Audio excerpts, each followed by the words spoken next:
Բարև ձեզ, հարցազրույցի տաղավարում այսօր զրուցելու եմ քաղտեխնոլոգ Կարեն Քոչարյանի հետ, շնորհակալ եմ հրավերս ընդունելու համար, պարոն Քոչարյան։ Բարև ձեզ։ Այսօր ամբողջ քաղաքը անհանգիստ էր, երթևեկությունը կատվածահար օրվա տարբեր ժամերին եւ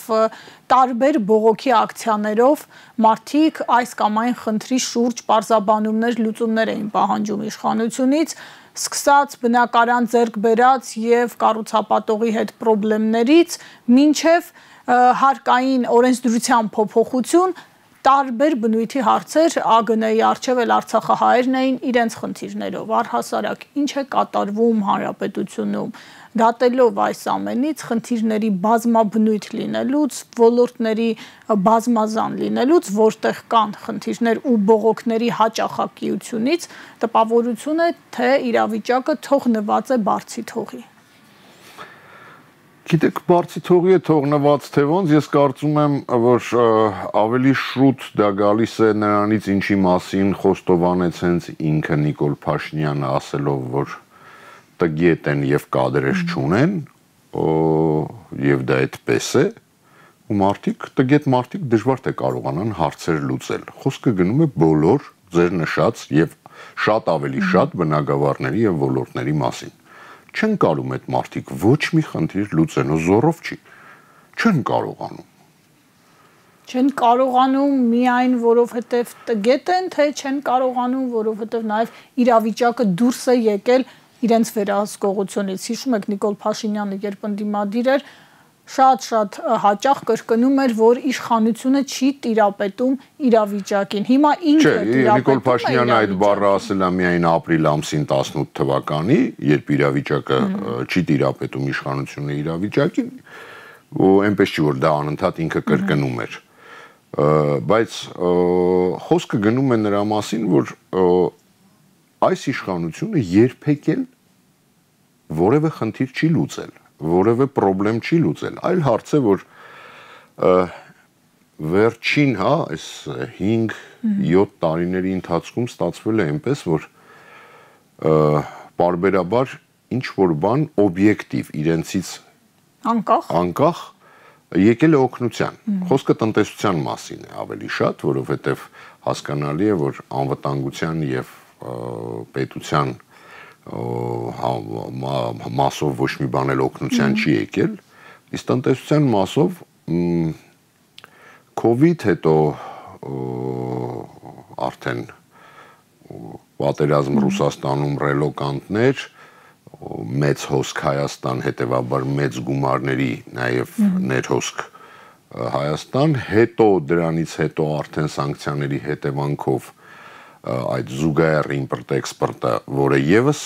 Հայաստանին բերեց բավականին լուրջ գումարներ, բայց այդ ամեն ինչը զուտ տնտեսության առումով հասկանալի է, որ իրենք փուչիկ այնքանով էին փուչիկ, որ դա ժամանակավոր բոլորը հասկանում էին, մասնագետները եւ նշում էին անընդհատ, որ դա ժամանակավոր բնույթ է կրում, հիմա էլ արդեն պարզ է, երբ վիճակագրական տվյալներ են բանանում, որ արտադրությունը 20%-ով է անկում ապրել, չգիտեմ, ամեն ինչը, առևտուրը, ամեն ինչը անկում է ապրում, հետևաբար բնական է, որ մարդիկ պարզ է, որ ոչ մի բան չէին կարողանում լուծել, հիմա այս վիճակում առավել եւս։ Եվ ստացվում է, պարոն Քոչարյան, ներսում քաոտիկ իրավիճակ է, որովհետև խնդիրները շատ են, լուծումները չկան, արտաքին ճակատում, անվտանգային հարթությունում չենք հասկանում, թե ինչ է կատարվում, որովհետև Հայաստանը միշտ զիջողի, միշտ հանձնվողի, միշտ տվողի, եթե ավելի կոպիտ բառ օգտագործենք, դերում է եւ դրա հերթական ապացույցը մենք տեսանք Անտալիայի դիվանագիտական ֆորումի ժամանակ, թեև տեղեկությունները շատ սուղ են, Միրզոյանի եւ նրա թուրք գործընկերոջ հանդիպման մասին մանրամասներ չկան, բայց միայն քլչի հայտարարությունը սահմանադրության մասով եւ Բայրամով Միրզոյան այդ երկխոսությունը կամ եթե անվանենք բանավեճը արդեն ցույց է տալիս, թե այնտեղ որ հարցերն են եղել օրակարգում։ Այդ հարցերը չեն փոխվել, թե Ադրբեջանը, թե Թուրքիան բազմիցս ասել են, որ այսպես կոչված խաղաղության պայմանագիրից դա խաղաղության պայմանագիր չէ, դա ինչ որ թղթի կտոր է լինելու, եթե լինի, որին ես չեմ հավատում, որը այս իշխանությունն ուզում է նախընտրական ինչ-որ որպես հերթական պոպուլիստական բան օգտագործել, բայց կարծեք թե այս անգամ այդ հնարավորություններն էլ չեն տալիս, որովհետև անհնար է մինչև հերթական, էլ չեմ ասում արտահերթ, եթե լինի ընտրություններ, փոխվի այն սահմանադրությունը, ինչի մասին անընդհատ կրկնում են թե Ադրբեջանը եւ թե Թուրքիան։ Նիկոլ Փաշինյանը ժամկետ նշել է, նրա Արդարդատության նախարարը նշել է, իհարկե մինչև ընտրությունների մասին ժամկետը ընտրություններից հետո է։ Հենց այս հանգամանքը ձեր կարծիքով Նիկոլ Փաշինյանը իր համար որպես փրկողակ չի օգտագործում, օրինակ, մեսիջ հղելու Բաքվին ու Անկարային պահեք ինձ, որ սահմանադրություն փոխեն։ Գիտեք, այդ մեսիջները շատ է հղվում, միայն դա չի։ Տեսեք, մեսիջ է հղվում ոչ միայն Բաքվին եւ Անկարային, այլ մեսիջ է հղվում նաեւ Հայաստանի բնակչությանը, եթե նկատել եք, իհարկե դա միշտ է եղել, բայց հիմա առավել եւս դա ավելի ցավոտ է հասարակության համար, երբ փաստացի տարբեր խողովակներով փորձում են ասել, որ եթե լինի փոփոխություն, ապա կլինի պատերազմ, ապա միանգամից Ադրբեջանը կօգտվի դրանից, իհարկե ես կարծում եմ դա մեծ բլեֆ է, որովհետև այդտեղ արդեն ես կարծում եմ Ադրբեջանը չի որոշում, հատկապես եթե հաշվի առնենք, ինչպիսի պրոցեսներ են գնում ավելի գլոբալ համաշխարհային այս թաթերաբեմում եւ ասել, որ հիմա ինչ որ մեկը, գիտեք, միշտ կարելի է դրանով վախացնել, բայց միշտ չէ, որ դա կարող է տեղի ունենալ։ Բայց աշխատում է այդ վախացնելու։ Վախացնելը աշխատում է, իհարկե աշխատում է։ Օրինակ նախկիններ եւ այլն, դա չի աշխատում արդեն, բայց գիտեք, անվտանգության այս փխրուն իրավիճակում պատերազմի մասին ցանկացած խոսակցություն միշտ աշխատելու է։ Այստեղ խնդիրը նրանում է, որ ինչքանով են ազնիվ, իսկ ազնվության մասին ընդհանրապես խոսելն անիմաստ է, իշխանությունները, բնական է, որ դա զուտ շանտաժի միջոց է, եւ ինչքանով կարագացվեն համաշխարհային նոր աշխարհակարգի ձևավորման process-ները, որը մեզանից անկախ են։ Պարոն Քոչարյան, գանք մի փոքր այդ process-ներին, այո, ինտենսիվորեն գնում են բանակցություններ տարբեր, այսպես ասած, մակարդակներում, սկսած Ռուսաստան, ԱՄՆ, Իրան, Միացյալ Նահանգներ, ինչ որ բան են նախանշվում եւ հասկանում ենք, որ այդ բոլորը ձեր նշած նոր աշխարհակարգի կառուցման, այսպես ասած, process-ի բաղկացուցիչներն են։ Հիմա այդ process-ում Հարավային Կովկասը ինչ տեղ է գրավում եւ այդ process-ում Հայաստանի իշխանությունները ինչ վիճակում են գտնվում, ինչ ռեսուրս ունեն, որքանով են հետաքրքիր այդ մեծ, ինչպես ասում են, մեծ եղբայրներին կամ հորեղբայրներին։ Տեսեք, ես այնպես չի, որ ցանկացած ինֆորմացիոն արտահոսքին հավատում եմ, բայց այնուամենայնիվ ամերիկյան լրատվամիջոցները 3 օրը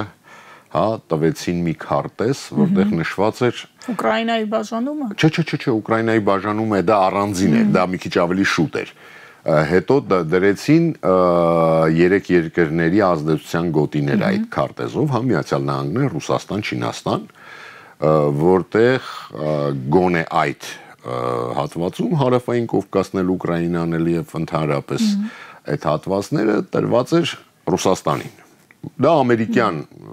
արտահոսք էր։ Նորից եմ կրկնում, այնպես չի, որ ես հալած յուղի տեղ այդ ամեն ինչ ընդունում եմ, բայց այնուամենայնիվ պատահական չեն։ Այնուամենայնիվ ընդհանրապես հաշվի չնստել այդ ամեն ինչի հետ եւս չի կարելի։ Պարզ է, որ Միացյալ Նահանգները, այսօրվա Միացյալ Նահանգները ավելի շատ արևմտյան կիսագնդի վրա է կենտրոնացած, Գրենլանդիա, Կանադա, Մեքսիկա, Պանամա եւ այլն։ Այդտեղ իդեպ այսպես նեյտրալ էր այդ քարտեզում նշված Լատինական Ամերիկան, Աֆրիկայի մեծ մասը եւ Մերձավոր Արևելքը, ինչին Հենց դրա համար եմ ասում այնպես չի որ էսա, որովհետև մերձավոր արևելքը գոնե Իսրայելի հատվածը Միացյալ Նահանգները չեն թողնելու։ Եվ պահելու են իրենց ազդեցության գոտի, դա միանշանակ է ինձ համար, եւ Տրամպը դա չի էլ թաքցնում այսօրվա ադմինիստրացիան Տրամպի, բայց մնացած ամեն ինչ կարծեք թե ավելի հա այսօրվա process-ների տրամաբանության մեջ էր։ Դա ինչ է տալիս եզրակացնել ապագա հնարավոր սցենարների մասով, հաշվի առնելով նաև Հայաստանի իշխանության ըստ էության լուսանցքային քաղաքականությունը տարածաշրջանում, որովհետև եթե դիտարկում ենք Ադրբեջան եւ Վրաստան, նրանց արտաքին քաղաքականությունը, նրանք շարժվում են այս մեծ process-ներին փորձում են գոնե շարժվել զուգահեռ կամ համընթաց։ Հայաստանի իշխանությունը կարծես գնում է ուրիշ գծով եւ իդեպ Գալուզինի հայտարարությունն էլ այդ մասին էր, հա, եւ ոչ միայն Գալուզինի, իդեպ նույն Ադրբեջանը այնպես չի որ շատ համընթաց էր։ Դե նա գոնե փորձում է խաղալ երկուսի մեջ եւ հաջող փորձում է խաղալ, որովհետեւ փաստացի հայտարարեցին, որ այն տարածքները, որոնք այսօր Ռուսաստանի տակ են, դա օկուպացված տարածքներ են եւ դա Ուկրաինայի մաս են, ինչը բնականաբար Ռուսաստանում բավականին լուրջ հակազդեցության արժանացավ, բայց դա իրենց խնդիրն է, ինչպես ասում են, հիմա դրա մեջ չխառնվենք, մենք ինքներս այնքան խնդիր ու խնդրեմ ունենք, որ լավ կլինի մենք մեր խնդիրները փորձենք լուծել, այո, մենք չկանք, մենք բոլոր process-ներից դուրս ենք եւ դուք ասեցիք Գալուզինը, ես կավելացնեմ նաեւ 3 Ռուսաստանի հայ բիզնեսմենների այդ ֆորումը եւ հայտարարությունը, որը բավականին հետաքրքիր էր, եթե հաշվի առնենք, որ մինչ այս պահը կարծեք թե եւս այնպես չէր, որ Հայաստանը շատ այդպես մերձանում էր Ռուսաստանի հետ կամ չէր հեռվանում, ամենայն դեպս ինչ որ քայլ էր դա արդեն, որը չեմ կարծում, որ առանց Ռուսաստանի իշխանությունների դա տեղի է ունեցել։ Եվ այնտեղ էլ կար նախազգուշացում, էլի շատ ուղիղ, շատ մեծ համար ցավոտ ու զգայուն հարցի էներգետիկ խնդրի վերաբերյալ։ Եվ ոչ միայն էներգետիկ, ոչ միայն այնտեղ նաև տրանսֆերների վերաբերյալ էր ասվում, որ 3 ու քանի միլիարդ դոլար տարեկան տրանսֆեր է արվում։ Այնտեղ մի քանի կետ ցավոտ նշված էր։ Սա նախազգուշացում է, պարոն Քոչարյան, տեսեք իշխանությունները տարբեր մակարդակի իրենց ներկայացուցիչներով, պատգամավորներով ասում են դե ինչ է եղել, վառարան կվառենք, դժվարությունները, բա պիտի հաղթահարենք, կամ Ադրբեջանից գազ կգնենք, տարբեր ժամանակներում, երբ այս հարցերը մեջտեղ են գալիս, իրենք նմանատիպ մանիպուլյացիաներով փորձում են հասարակության, այսպես ասած, Ես թույլ տվեք չհամաձայնվել ձեզ հետ, որովհետև այո նման բաներ ասվում է, արտահոսքի տեսքով կամ ինչ որ դեպուտատի, ինչ որ նախարարի կամ փոխնախարարի մակարդակով, բայց իշխանության վերին էշելոնների մակարդակով այնուամենայնիվ միշտ նշվում է, որ Եվրազեսից դուրս չենք գալիս մենք։ Որովհետև հասկանում են հետևանքը։ Կարծում եմ, այո, հասկանում են հետևանքը, դրա համար էլ թեև շարունակում են, հա, Եվրամիության հետ այդ, բայց քանի որ դա զուտ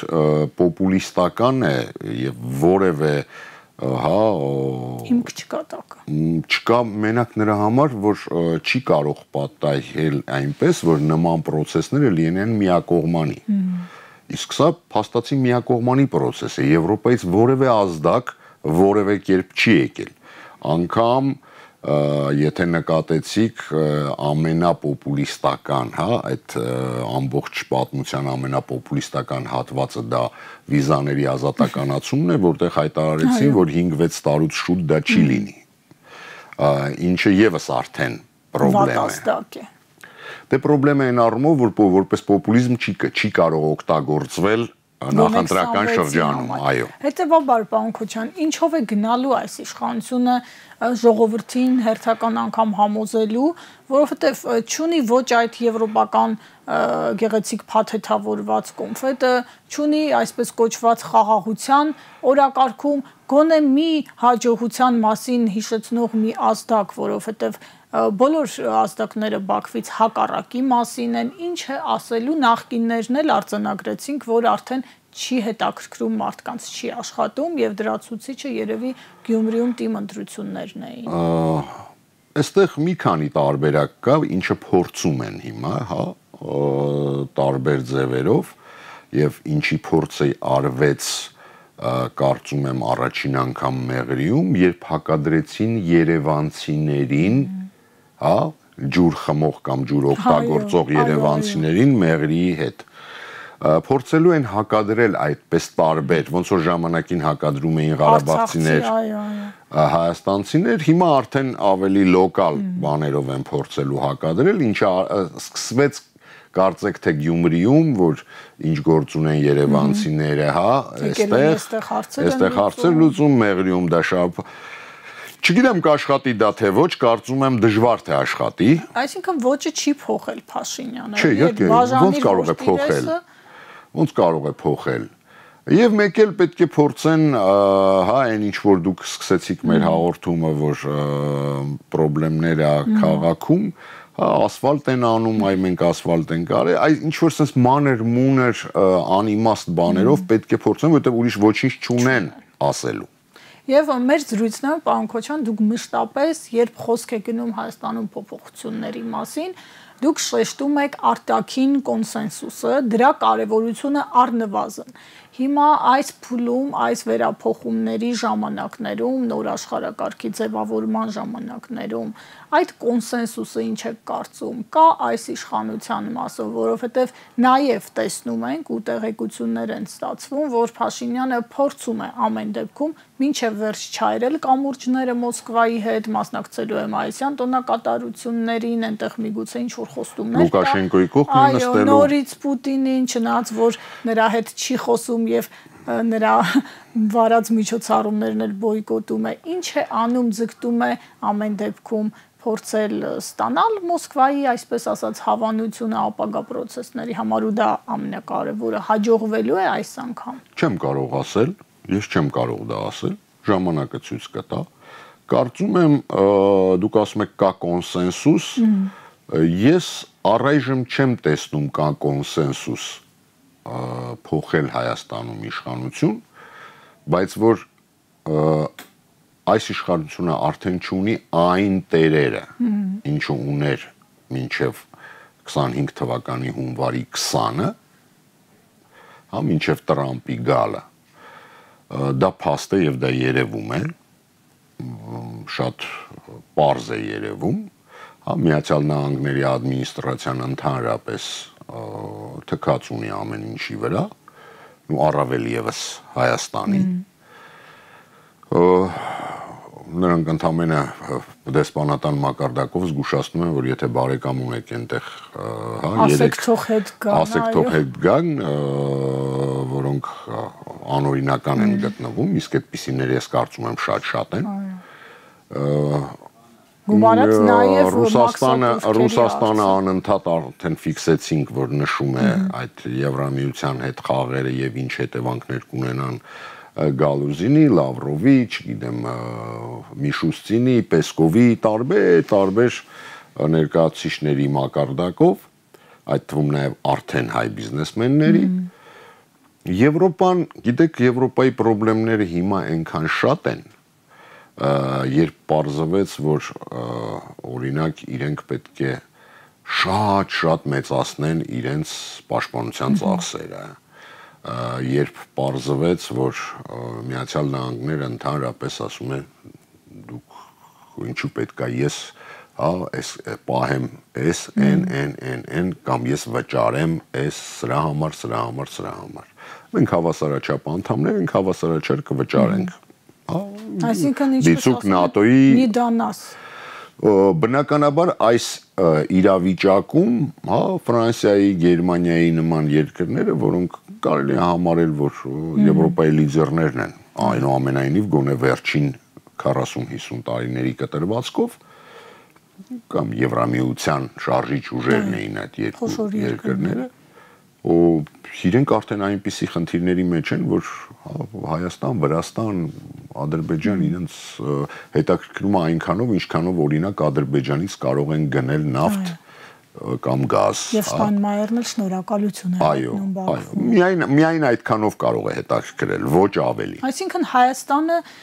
դարձել է ոչ ոքի չհետաքրքրող երկիր, նշանակում է երևի բացի Իրանից, որին հետաքրքիր է Հայաստանը արդեն սեփական անվտանգության Իրանին մենք շատ մոտ ենք, ես կարծում եմ Ռուսաստանին էլ է հետաքրքիր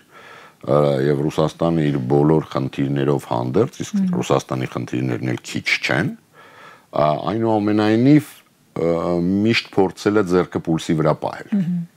եւ շարունակում է այդպեսին լինել։ Եվ ակտիվացնելու է։ Կարծում եմ այո։ Կարծում եմ այո, եթե հաշվի առնենք թե ինչ արտահոսքեր են տալի ամերիկացիները ըստ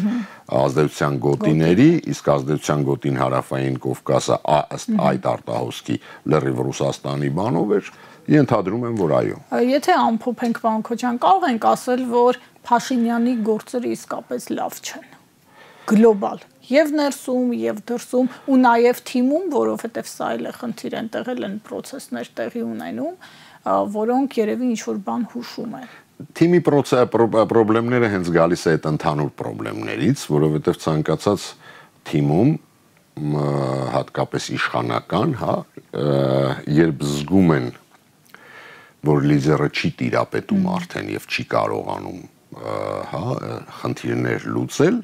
սկսում է այն process-ները, ինչը որ սկսել են հիմա, այդ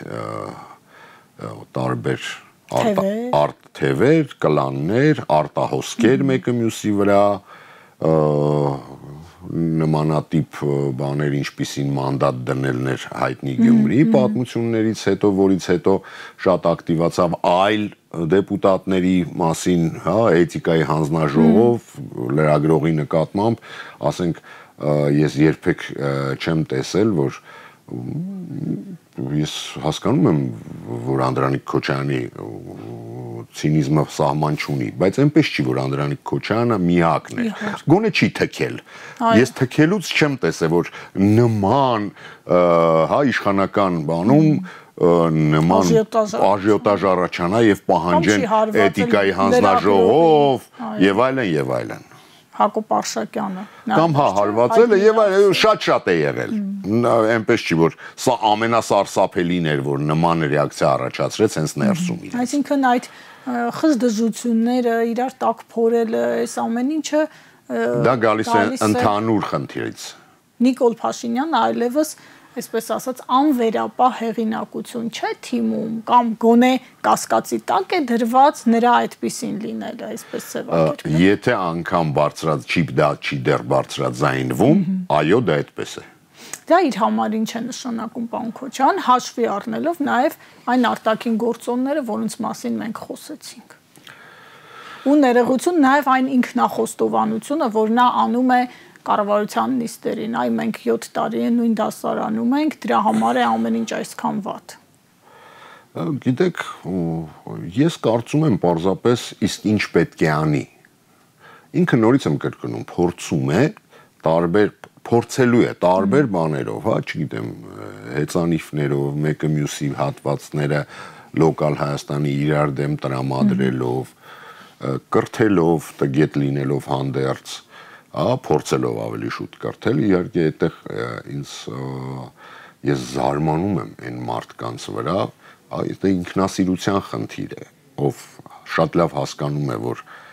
իր կրթական ցենզը շատ ավելի բարձր է այն մարդկանցից, ով ուզում է իրենց կրթել եւ գլուխները կախ, գնում նստում են։ Դա արդեն տեսակի հարց է երևի։ Երևի, չգիտեմ, բայց դա իրենց խնդիրն է, դա էլ չի աշխատում, հասկանում եք, որովհետեւ երբ մարդը ինքը խոստովանում է, որ ինքը տգետ է, բայց փորձում է կրթել կամ կրթվել, միգուցե ինքը ուզում է կրթվել, ոչ թե կրթել։ Այդ վատ բան չի, որովհետև մարդ ամբողջ կյանքում եթե սովորում է, ես կարծում եմ մինչև վերջի շունչը ցանկացած մարդ պետք է կրթվի։ Բայց կարևորը եթեն է այս դեպքում։ Այդ արդեն Եվ վերջին հարցը, պարոն Քոչյան, այս ամենը ինչի մասին մենք խոսեցինք, հնարավորությունների դուռ բացում է Հայաստանում ներքաղաքական պրոցեսների եւ փոփոխության Գիտեք, Հայաստանում ներկայական փոփոխությունների հնարավորությունների դուռը երբեք փակ չի եղել։ Այստեղ խնդիրը նաև ընդդիմության տարբեր թևերի մեջ է, հա, որոնք փաստացի ոչ պակաս զբաղված են ներքին խժդժություններով, քան իշխանությունը։ Ինչի ականատեսն ենք եւս մենք, եւ դա չենք կարող չնշել։ Ես կարծում եմ պարզապես, որ եթե մինչև այժմ ընդդիմության թևերը միգուցե եւ չեն հավատացել, որ հնարավոր է իշխանափոխություն, դրա համար միասնական են եղել գոնե երևացող հատվածում, ապա հիմա ենթադրում եմ, որ կամ հավատում են ինչ որ բնականաբար ինֆորմացիայի հիման վրա, կամ կա ինչ որ, հա, ազդակներ, եւ հիմա ցանկացած արդեն նաև ընդդիմադիր ուժ դիրքավորվում է որպես լիդեր։ Սա նաև դրա հետևանք։ Այսինքն այստեղ էլ են process-ները պայմանավորված, այո, իհարկե, այսպես ասած, վերևում գտնվող process-ներով։ Շնորհակալ եմ, պարոն Քոչարյան, վերլուծության համար, հարցազրույցին սպասեք վաղը։